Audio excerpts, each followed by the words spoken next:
Так.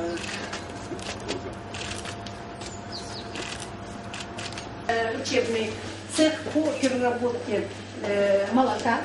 Тут обучаются слушатели именно технологии переработки молока.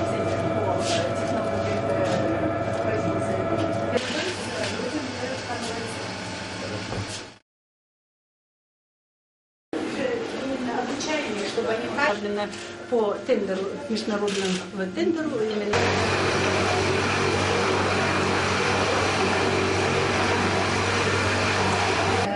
Тут мы можем обучать слушателей именно технологии.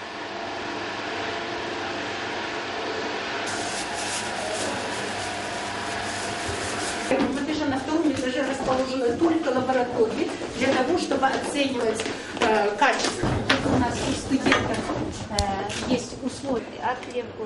Это для учебного цели. Это установка. Наша культура совместно с немецкой компанией участвовала в этом проекте. Мы включили новую дисциплину в нашу. У меня такой вопрос. Дело в том, что вы сегодня сказали, что студенты зарабатывают.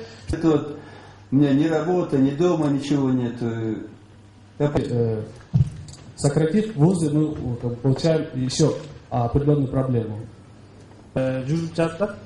Бирок ар бир компанияга лицензия берип жатканда, мисалы, очень весомые, потому что депутаты, которые придут в 2015 году,